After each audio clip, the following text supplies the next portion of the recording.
Hey, what's up, y'all? It's Kai with KBG Welding. It's a humid evening, and we're here in the shop. We're in the Iron Chapel. We are here, and what I want to go over real quick is TIGging off an engine drive machine, the setup, how to set up a machine, your machine, if you want to TIG using your Miller. What we have is a Miller 302 Trailblazer, and we're going to set it up so we can run TIG off of it. So we're here in the shop, and I got it.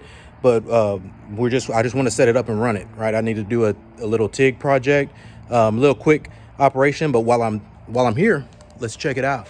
So let's go through this. Let's go through this operation, right? So if you want to TIG, first you need to know the components. So this is our machine. We've got our machine ready to fire that up, right? And it has the settings. If we can get in here, I don't know if we could see it. It's evening time. So what we do is we're gonna switch it to TIG lift arc, scratch start, and then what we generally do, this is generally how we run with electrode positive, but when we're TIGging, we need opposite. So we're gonna go flip it to electrode negative.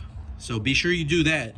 Then you don't have to, you can do it if you don't have that setting on a machine, you can just switch the polarity on your leads. Okay, so keep that in mind. Just remember what you have it switched on. Again, when you come back, you'll when you want to stick weld, you'll have a surprise. So on our Trailblazer 275, we don't have the option of changing polarity by the knob. We have to switch polarity on the leads. Okay, so that's how we set that up. Once we crank that up, what we're going to run is we've got our stinger lead here, and we have our ground lead there, our work lead, and we run it over here. We have the ground, and here are some other things that we have that go into this that you'll need in order to TIG.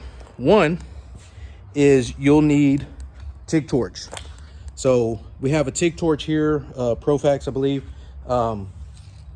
TIG Master, but you can't just run it. Straight off your TIG, right? You have to have an adapter, and it depends on which kind you have, which kind of TIG torch. But this adapter is a special order. You're gonna have to order it from your weld supply or Amazon or something. I don't even know what it's called. But what it does is it transfers, because we're gonna run our work lead, or stinger lead, excuse me. We're gonna run that to this, right? And we have this apparatus here that's covered up for good reason, where it allows you to connect your lead to, right? So that's what we go to. Once you hook that up, and then our torch is in this, what that does, it brings power to it so we can actually strike an arc. And then we have our hose for our gas to come through and runs to our bottle. We're running 100% argon on this one bottle.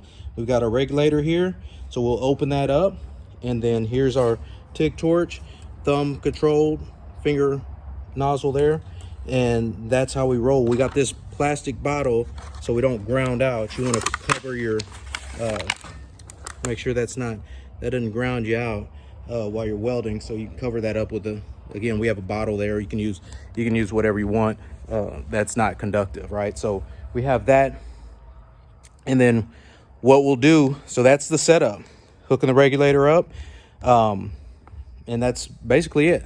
So we'll turn the machine on, and then get it going, turn our argon on, and get ready to roll, right? So that's the setup. That's the setup. We have our tungsten and those things, but that's the basic how you want to do it. Make sure your polarity is correct. Have your connector and your adapters for your TIG torch. So that's it for today. KBG Welding. Again, how to set up your TIG torch on your Miller welder, Miller 302, and get it done, whether in the field or in the shop, wherever you need to get it done. So KBG Welding, thanks for checking us out. Serving God, burning rods.